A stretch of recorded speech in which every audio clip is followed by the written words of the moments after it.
Welcome and good morning student. पिछली क्लासों में हम आपकी क्लास 10 की इंग्लिश के बारे में पढ़ रहे थे, जिसमें हम पोएम पढ़ रहे थे। आज हम देखेंगे चैप्टर 5 को। चैप्टर 5 है आपका द 100 ड्रेसेस पार्ट फर्स्ट। इसके दो चैप्टर है, 5th और 6th। The 100 dresses part first, 100 पोशाकें। ड्रेसेस मतलब पोशाकें और 100 यानी कि 100, तो 100 पोशाकें। इसमें नया क्या है ये देखने वाली बात है।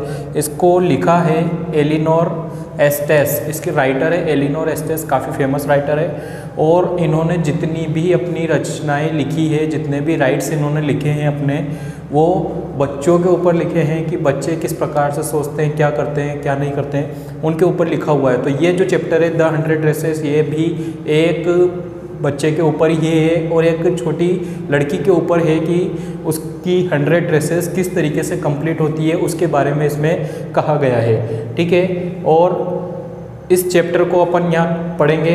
मैंने सोचा था कि आपकी ऑफलाइन क्लासेस शुरू हो जाएगी, इसलिए अपन इसको ऑफलाइन क्लास में देखेंगे, लेकिन अभी 10 डेज़ का और टाइम है, तो 10 डेज़ में अपन 2-4 चैप्टर और कंप्लीट कर लेंगे।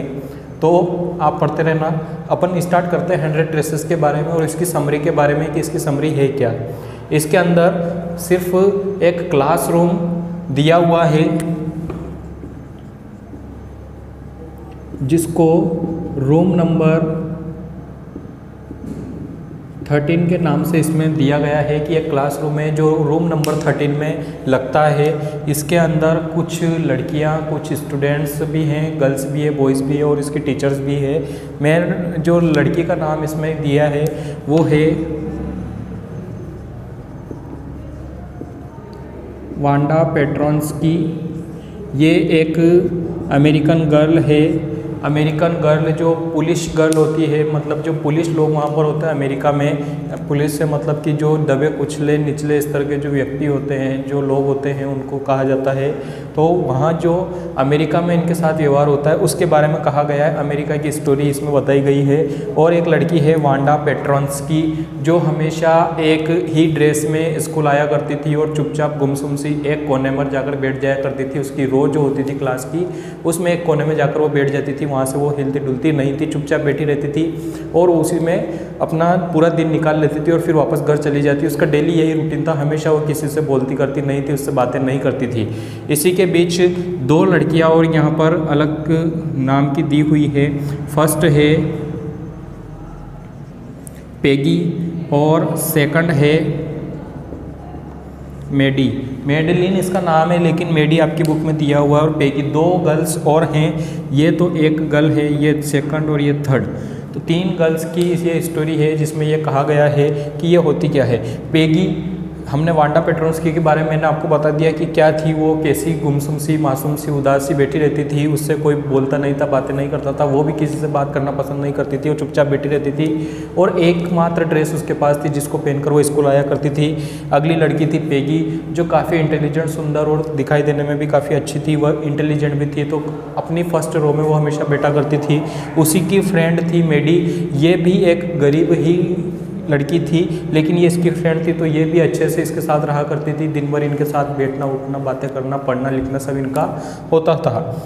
लेकिन अधिकतर जो लड़कियां होती थी क्लास के अंदर, वो काफ़ी रिच होती थी और पेगी और ये भी काफ़ी रिच थी। लेकिन ये जो वांडा पेट्रोन्स्की है, ये काफ़ी निर्धन लड़की थी, गरीब लड़की थी, जिसके कारण ये कुछ सेटिस्फेक्शन इसको नहीं मिलता था, ये सेटिस्फाइड नहीं होती थी खुद से। तो ये चुपचाप गुमसुम से बैठी रहती थी, किसी से बोलती भी नहीं थी। तो अगले दिन होता क्या है कि जो ये लड़की बैठी हुई है, इसका ये लोग मजाक उड़ाते हैं, काफ़ी ये शोर परेशान करते हैं, बाकी की क्लास की लड़कियां और वो सब इसको परेशान करते हैं। ठीक है, तो इसमें ये पेगी इसके ऊपर हंसती भी है वगैरह, सब कुछ इसको टॉर्चर किया जाता है अच्छे से कि तुम बोलती नहीं हो, तुम ऐसी हो, तुम वैसी हो। उसके रंग रूप को लेकर, उसके कपड़ों को लेकर, उसको ड्रेसों को लेकर, सब कुछ इसके लिए उसको टॉर्चर कराया जाता है। एक बार ये पेगी इससे कह देती है, क्या तुम्हारे पास एक ही ड्रेस है, तुम बार बार इसी को पहन कर आती हो। तो यहाँ पर वो एक बात कहती है कि नहीं, मेरे पास 100 ड्रेसेस है, तुम्हें उससे क्या मतलब, मेरे पास 100 ड्रेसेस है। ऐसा कहकर वो चुप हो जाती है। फिर ये मेडी अपने आपस में, इसके दिमाग में विचार आता है कि ये सब लोग वह गरीब होने की वजह से उसको परेशान करते हैं वगैरह वगैरह। ये सब सोचती है कि ऐसा नहीं करना चाहिए, अगले दिन मैं जाकर पेगी को कहूँगी। ये मेडी इस पेगी को कहती है कि अगले दिन मैं जाकर इसको समझाऊंगी कि हमें इस वांडा को परेशान नहीं करना चाहिए, इसके साथ गलत व्यवहार नहीं करना चाहिए, इसको समझाना चाहिए, अच्छे से रखना चाहिए, XYZ ये भी ऐसा सोचती है। लेकिन अचानक से ये इसके मन में एक विचार ये भी आता है कि ये वांडा पेट्रोन्स्की काफ़ी गरीब लड़की है, बिल्कुल निर्धन है और बोलती करती नहीं है, इस वजह से इसका मजाक ये सब लोग उड़ाते हैं।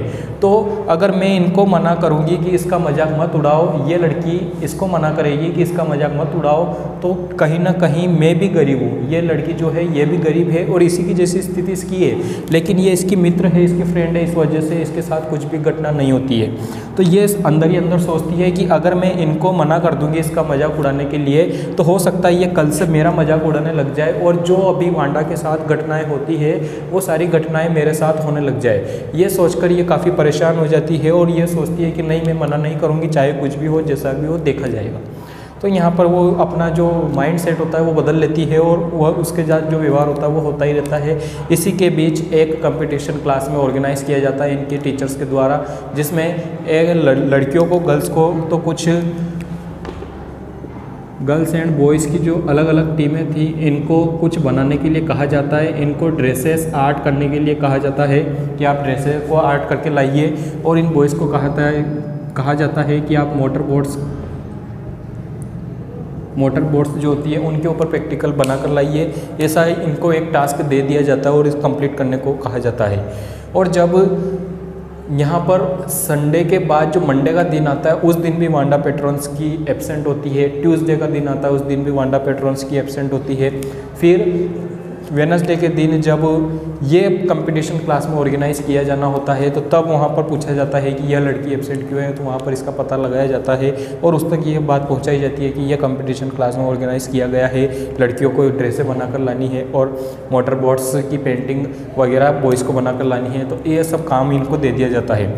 तो जो पेगी थी वह काफ़ी इंटेलिजेंट थी, अच्छी आर्टिस्ट भी थी, तो ये भी कोशिश करती है कि फ़र्स्ट प्राइज़ मुझे मिले। तो ये अच्छा सा एक चित्र बना लेती है और बनाकर लाती है अगले दिन स्कूल में। और जब अगले दिन स्कूल में पहुंचते हैं तो इनका रिजल्ट डिक्लेयर होता है। तो वहाँ पर बॉयज़ में जो मोटर बोट्स बनाई होती है, एक जैक नाम का एक लड़का हुआ करता है, वो फर्स्ट प्राइज़ यहाँ पर पा लेता है उस मोटर बोट्स को बनाने में। और फिर बारी आती है गर्ल्स की ड्रेसेस को चेक करने के बारे में कि ड्रेसेस किसने कैसी बनाई है, किसकी क्या पेंटिंग है।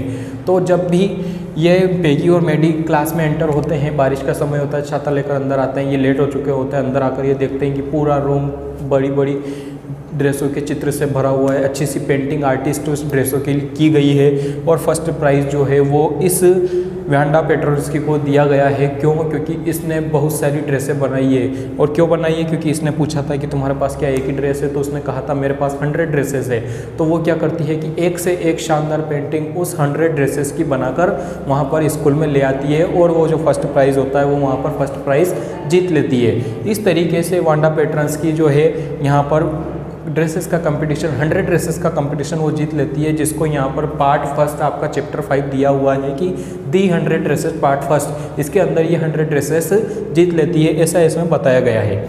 ठीक है, तो ये था आपका पार्ट फर्स्ट जो एलिनर एस्टेस ने लिखा है। रूम नंबर 13 है, क्लासरूम में वांडा पेट्रोन्स्की है, पेगी है, मेडी है और एक लड़का जैक भी है जो मोटर बोट्स का कंपटीशन जीतता है। और एक लड़की वांडा पेट्रोन्स्की जो ड्रेसेस का 100 ड्रेसेस बनाने का कंपटीशन यहाँ पर वो जीतती है। इस तरीके से ये चैप्टर की समरी है और चैप्टर 5 आपका 10th क्लास का है। ठीक है, इसका चैप्टर 6 भी है, वो भी 100 ड्रेसेस पार्ट सेकंड है, लेकिन उसके अंदर पार्ट सेकंड है। तो पार्ट सेकंड में अपन देखेंगे कि नया और क्या होगा।